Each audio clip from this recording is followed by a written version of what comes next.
petits loups et bienvenue dans ce nouvel épisode de la séance infuse qui s'annonce toujours aussi funky. Retour vers le futur 2, suite directe d'un des plus gros succès de 1985, nous replonge dans les aventures temporelles trépidantes de Doc Brown et Marty. En effet, notre duo de choc partira en 2015 dans le futur pour sauver la famille McFly tout entière d'une terrible destinée.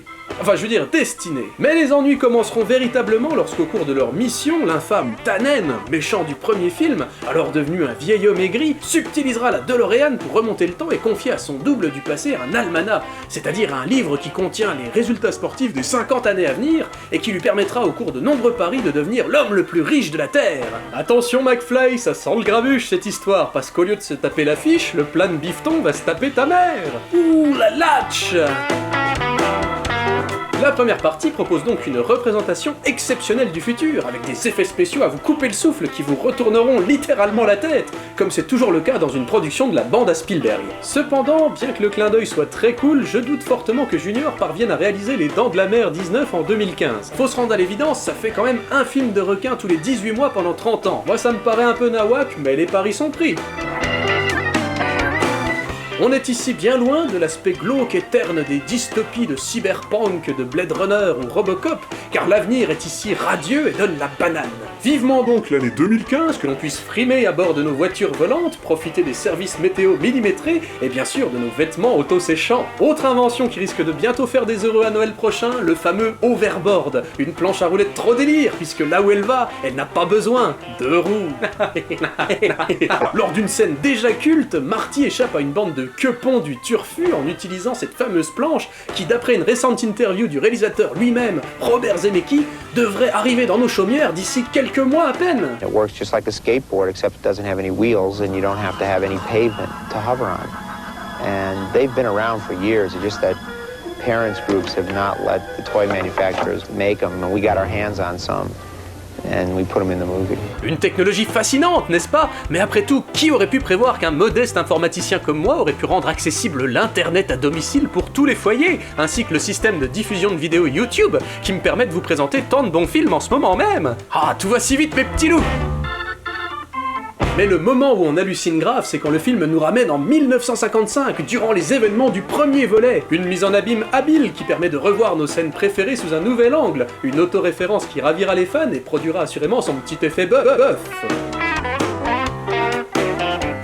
La musique d'Alan Silvestri est toujours aussi michto. Pour notre plus grand plaisir, le thème principal est à l'honneur, et m'est d'avis qu'après projection, vous vous surprendrez à le fredonner à tue-tête pour le reste de la semaine. Finalement, on ne regrettera qu'une chose dans cette suite, le fait que son scénario se base sur une succession d'incohérences scénaristiques. Et ça, c'est pas michto. Pourquoi partir dans le futur pour changer son avenir Nasbrock alors qu'il suffit d'attendre et de ne pas commettre les erreurs dont on a pris connaissance? Pourquoi le vieux Tannen revient-il dans le même futur que Marty alors que celui-ci a changé le passé et devrait arriver dans un avenir différent? Mais même sans parler des couacs temporels qui donnent la migraine, on déplorera surtout la passivité avec laquelle ils ont traité le personnage de la petite amie Jennifer. Les béton semble s'être esclaffé les scénaristes tant les différents prétextes pour mettre la jeune demoiselle à l'écart sont si grossiers et lourdingues que ça en devient indigne de la part d'un parfait gentleman.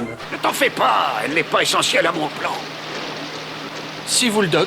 Il est bien négligent, McFly, et ça va lui coûter cher tout ça. Alors que finalement, au lieu de se taper la route jusqu'à sa future demeure et mettre en péril l'univers, je ne peux pas m'empêcher de penser qu'il y avait quand même beaucoup plus simple pour récupérer la jeune fille sans danger.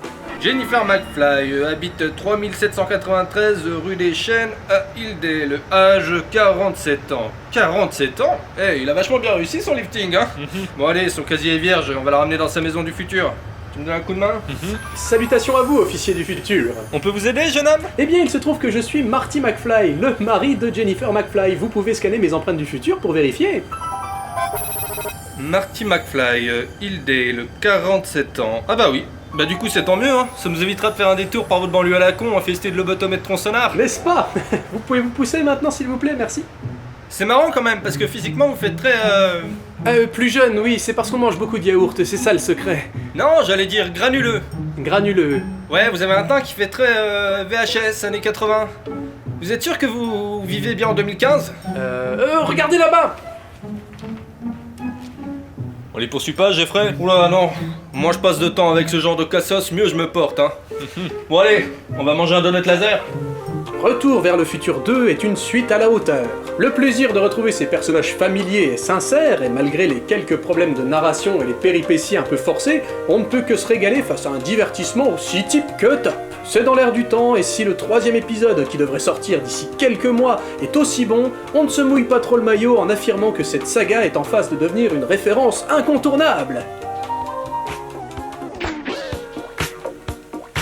Voilà, il est à présent de bon ton de vous remercier d'avoir visionné ce billet d'humeur sur Retour vers le futur 2. Si vous avez apprécié, n'hésitez pas à rédiger un petit message électronique à envoyer à toutes vos connaissances pour les inviter également à visionner cette capsule. Alors d'ici la prochaine vidéo, restez OK, bat, aim.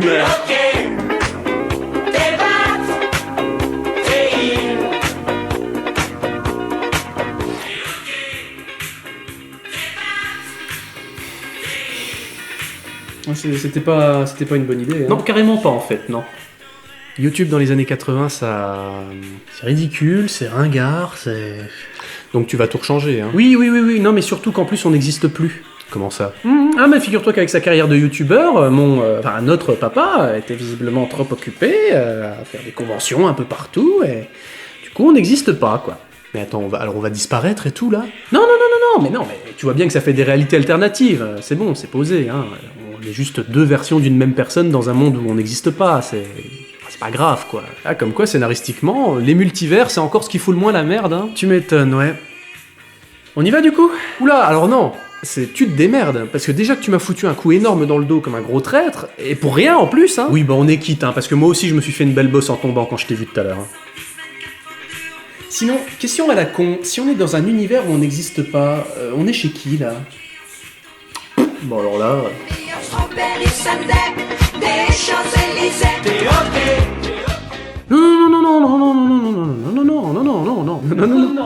Non, Shia LaBeouf, non. Sachant pertinemment que je ne suis pas vraiment le cinéma américain un peu basique et autocongratulatoire. Ce qui fait que je vais devoir apprendre mon texte. Donc je vais essayer d'apporter mon point de vue critique et Retour vers le futur, je ne connaissais pas très bien. Pour être honnête avec vous, j'ai regardé les 3 films pour la première fois le week-end.